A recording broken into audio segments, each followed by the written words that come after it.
What's up, Renegade Nation? Before we begin the video, I'd like to give a shout out to our most recent Patreon supporters and YouTube members.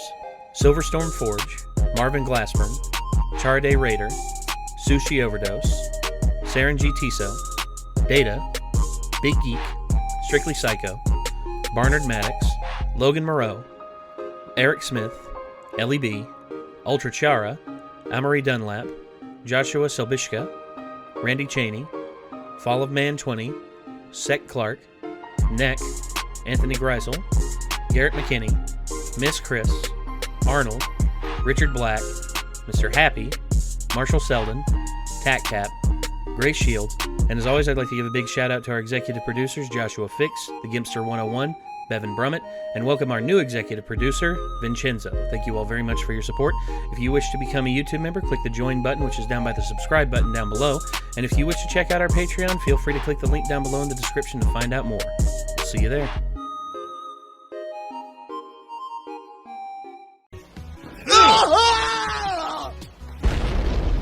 Oops. Well, there goes the power. Yeah. Alright, open the door. Crack open some more of these. I just hate boxes. Boxes killed my parents.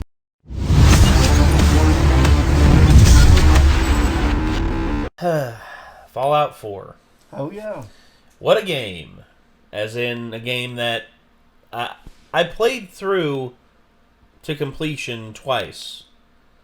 And I gotta be honest, I like a lot of the stuff that's in it, but I don't know, it just, to me, felt like a sidestep instead of a step forward compared to like Fallout 3 in New Vegas. It felt more empty.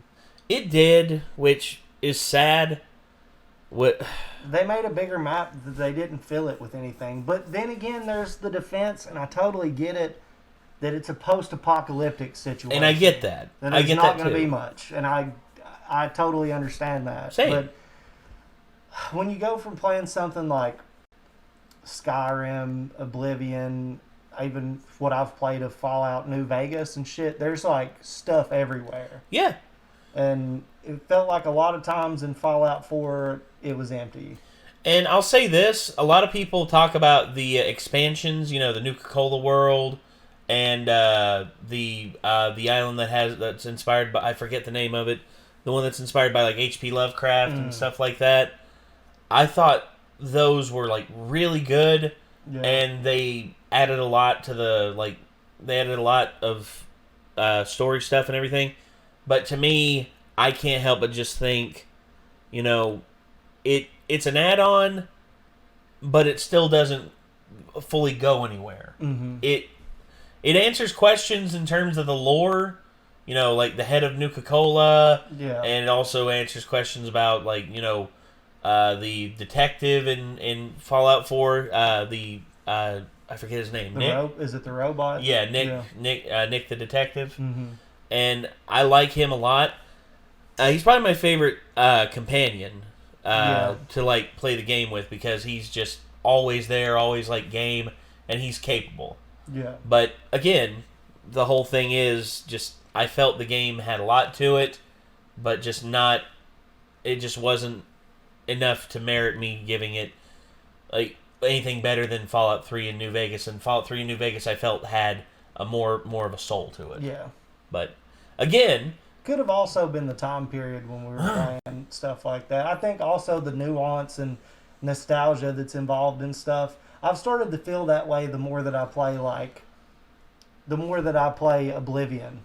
I'm like, did I really like this so much just because, number one, there wasn't anything better, and number two, because I was younger and just in a different headspace?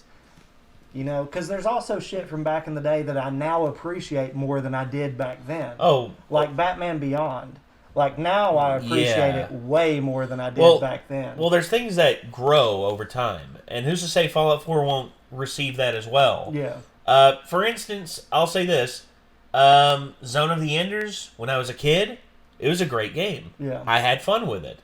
Zone of the Enders as an adult, it is hands down like one of my favorite gaming experiences of all time.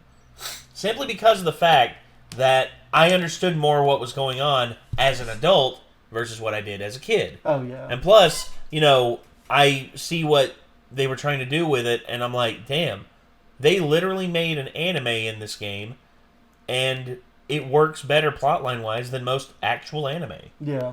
And I think that's one thing. And also,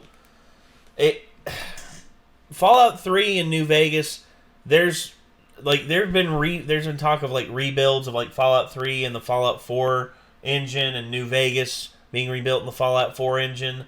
And then of course there's also the mods that come out that have been talking about coming out, Fallout Miami, and now we're all met with Fallout 76. Some had fun with it, but for the most part, it was a disappointment compared to what we'd had in the past. If they would just stop trying to pretend like it's going to be this cash cow that it never will be, and they open that game up to modders, oh, dude. Never going to happen, dude, because Todd Howard... That's the one thing, too. Todd Howard has officially stopped trying to innovate and is now just resting on his laurels. He keeps re-releasing Skyrim. He keeps, pushing mobile games, and he keeps, doing the exact same thing with new Fallout games and not innovating.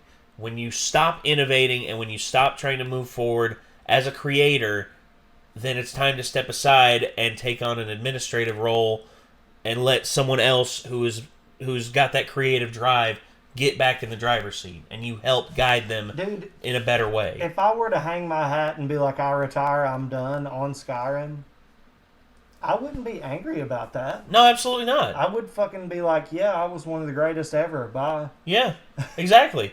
Because he gave us Fallout 3, he gave us Skyrim, he gave us Morrowind, or not Morrowind, but he gave us Oblivion, and he gave us Fallout 4.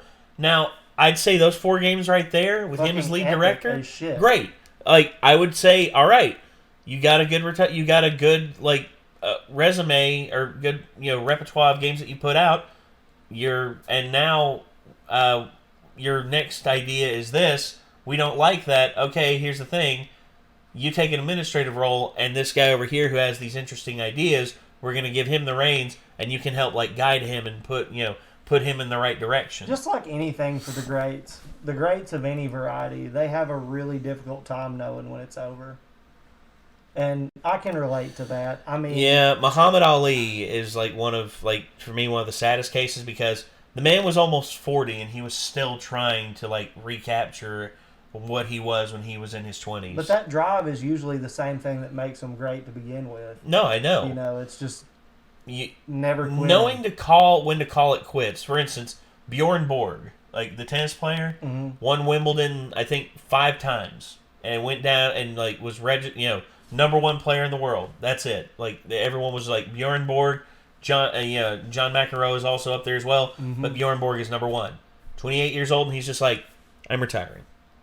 I mean, Barry Sanders. Same thing with Barry. Barry, for him, it was a trial of just constant failures of the organization. He was frustrated with the Lions. Yeah, he just wanted to win, and they didn't want to give him the tools to put the people to play with. And that's why I think Barry would have stayed in the league if one huge trade that was about to go through, but the Lions nixed it at the last minute. If they would have been wanted to be traded to the Dolphins so he could play with Dan Marino for Marino's final few seasons. Could you imagine those two together? A passing attack that of a late era Dan Marino was still dangerous. Dude. Nowhere near what he was in his prime, but still dangerous. With Barry Sanders still healthy at 30 years old, get out of town. You'd have 3 to 4 years of unstoppability on offense.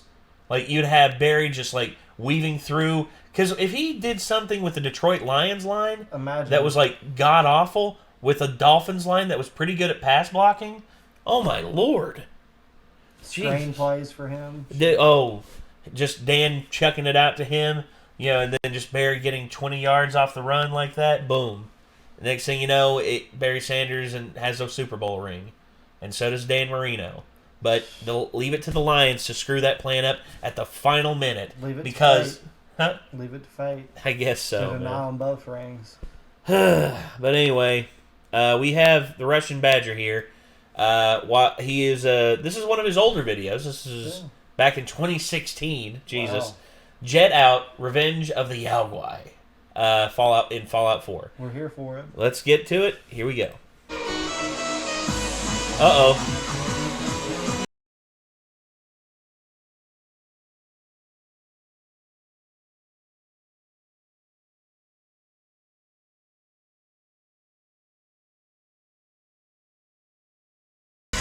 Oh, yeah.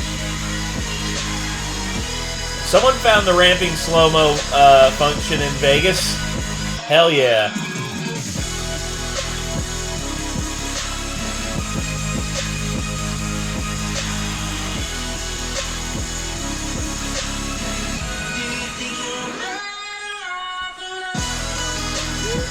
Damn. God, dude. Those things go flying when he shoots them with that rifle. Welcome to the Wasteland, a place that's about finding yourself and discovering who you really are on the inside. Also, drugs. Yes. But what is a member of the Brotherhood of Steel, which is not an easy club to get into. You should reconsider joining the Brotherhood of Steel. We need people like you. Alright, fine. I'll join your stupid Brotherhood of Steel if you guys can beat me in a game that I like to call Don't Step on the Lunchbox. Deal? Deal. Oh! The winner in a game of Don't Step on the Lunchbox, there's only 3 losers. Good thing this suit is mine-proof. Jesus. I didn't even think people could be that stupid. Okay, you got it. I'm not actually a member of the Brotherhood. I just really like wearing their armor. Because underneath all this superficial steel, I'm actually a member of the NCR. Yeah, New California Republic for life, mother. But even that is kind of a lie, because underneath all this gear, I'm actually Superman. Which doesn't really sound that scary given some of the horrifying creatures of the wasteland, but believe me, you've never seen Superman after 63 doses of Jet. Holy shit! Get fucked! And beneath all that skin... I saw the One Punch Man mod someone put in Fallout 4. That was hilarious. Just all of a sudden you'd see a Deathclaw come over the hill, and you'd be like, oh hey, let me take care of that. Just destroy them. They have some sick ones. I got the Punisher one, and I got the one that lets you wear the red hood shit from the Batman. I like that. The Batman book, and then what else was a really good one? Oh, a jetpack. Yeah. The jetpack is a great one, especially in VR. It's so fun. Because let's not forget, Fallout 4 VR is a thing, and you can make it playable if you mod it.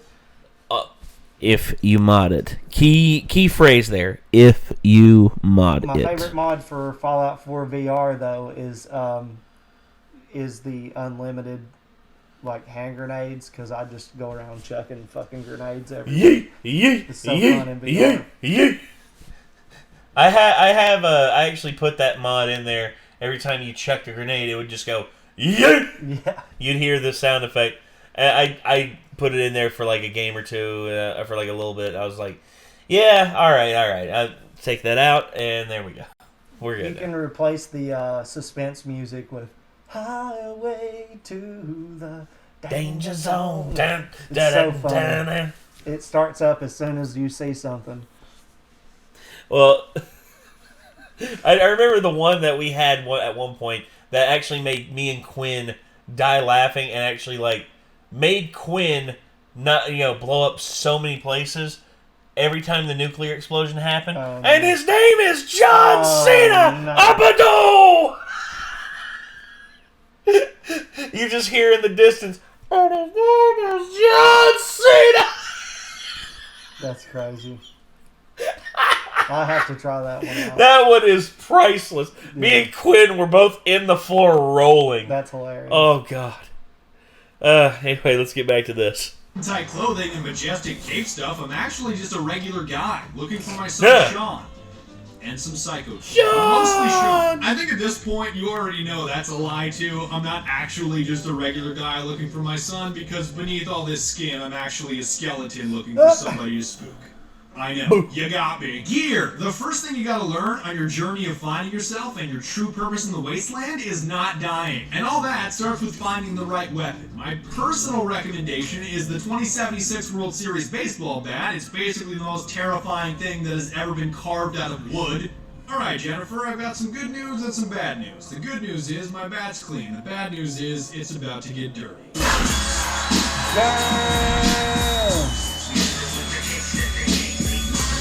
Woo!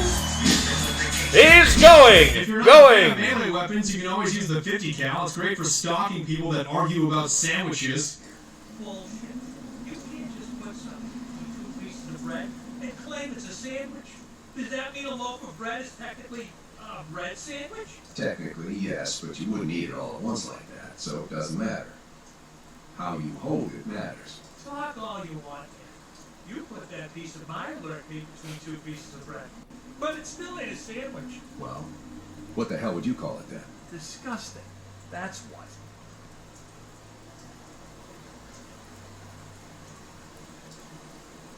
Well.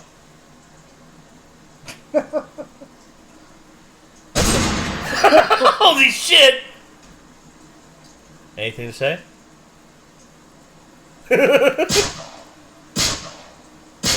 Indeed. And if you happen to firmly dislike both melee weapons and rifles, why not just go I crazy see what with you the got. Batman? It's a hell of a way to make an entrance. He did it! Do it. Do it to him. Got him.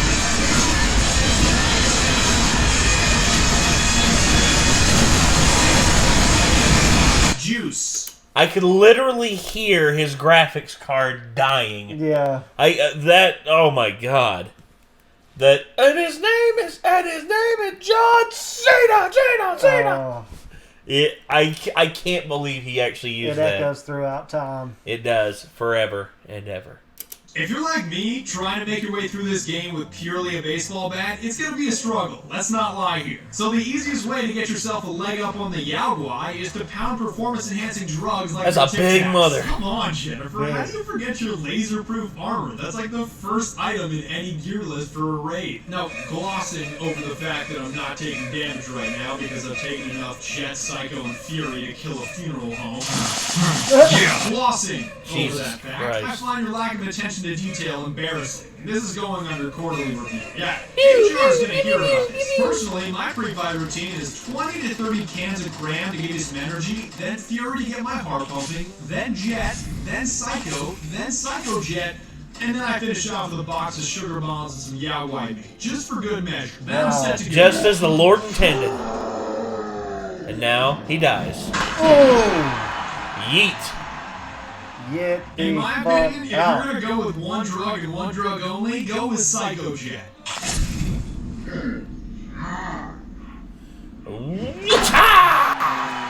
Fuck, dude.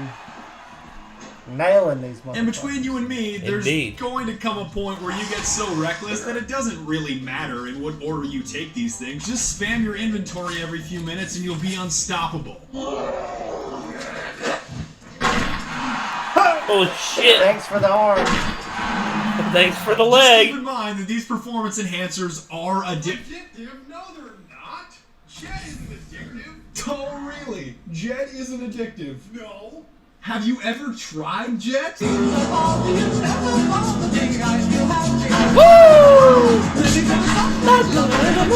Having a wonderful time.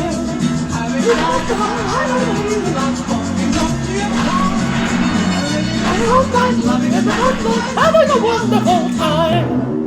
Most people in the wasteland are wondering if their organs are healthy enough to last for the next 20 years, while I'm wondering if mine are healthy enough to last me the next 20 minutes, given the amount of synthetic adrenaline that I'm shooting. Jesus. That dude went straight Well, we covered the flying. basics of finding your purpose in life and popping enough smack to make Rick James gag. We can move on to the Vault-Tec assisted Damn. targeting system. Not gonna That's- happen. Impossible. Holy shit. Rick James would There are never, really only ever KO, man. No. He's on it. He always on it. He's still alive right now. Still on it. Even though, You can walk up to his tombstone and look at it. He's in there. He's still partying in his grave. You actually put your ear down to the ground. You can still hear. Doom doom doo doo doom. He's still hanging out with Elvis. Yeah, you just hear, hey Ricky, play me that funky bass line again. Sure thing. Doom doo doo doom doo doo doo. Come on. Come on now. Don't worry. All right. That's the crossover we needed. It's like, so she's a very kicky girl. Yeah.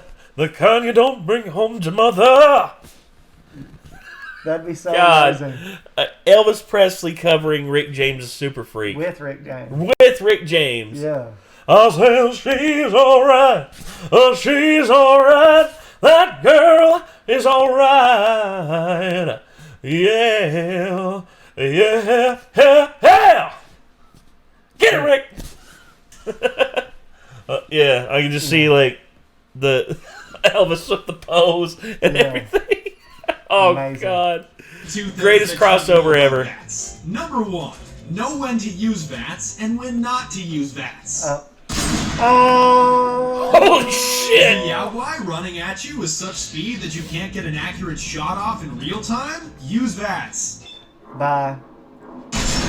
Holy shit! Are you trapped in a room full of people that are all gluten-avoiding degenerates that are trying to kill you? Use VATS.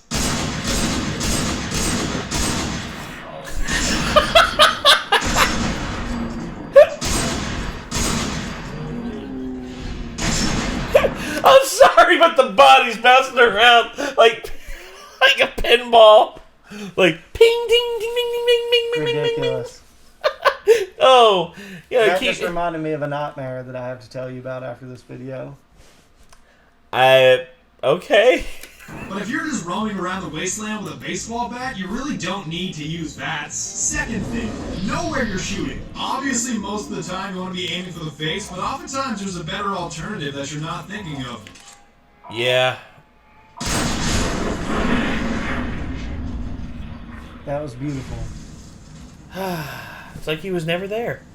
Socialize. So how you speak and interact with the wasteland is really up to you, but I enjoy being a sarcastic smartass the entire time, purely for my own amusement. Look, dumbass, that's not how baseball was played. Why the glum face? I thought random murder was routine around here. You shut your mouth. Because I will not serve a synth. No, I'm Jangles, the moon monkey. That's just what a synth would do. Are you here for a sin? I'm here to pick up an order. 2 large pepperoni and a calzone. Name is fuck you. Not to mention the simplicity of talking to people. Like, Yeah. the sarcastic dialogue choice is always the left arrow key. Speaking is not only fun, it's also convenient, because all you have to do is... Well, it's not happening to me. Right. We're here to steal your kidneys and your memories. That's why I'm wasting time talking to you through the door. That's not funny. None of this is funny. Factions. Pretty First funny. of all, if you actually join the Brotherhood of Steel, you're a huge nerd. I mean, think about it. They allow women into the group, which ruins the whole title. It should be called the Brotherhood of Steel for a reason, not the Sisterhood of the Traveling Power Armor. Oh! He's going, and that boy is out of... And you see the light coming off his face moving in the dark too. Let's watch it again. Sisterhood of Let's the watch it Traveling again. Power Armor. The railroad is a That's awesome. That's fucking ridiculous, dude. no-go because their hideout has super low ceilings, and don't even get me started on the Institute, okay? Don't even get me started. I'm already expecting you guys to use that silly phrase that reverses your sentence structure. You know the whole... You don't find the Institute. The Institute finds you. You don't feed the Guai, the Guai feeds you. You don't find the drugs find you. What is this, Soviet Russia? And oh yeah, when that whole Your name is literally Russian Badger, dude. father-son reveal happened, it was super awkward because of my outfit. I am your son.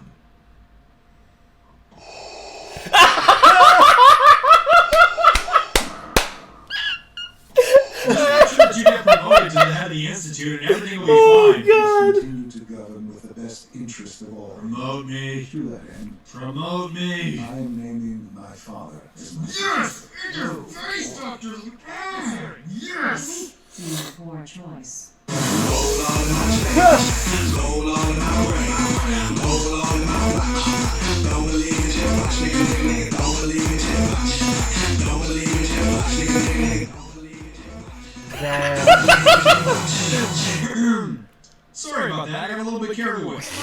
Fair enough. Can I see you outside for a second?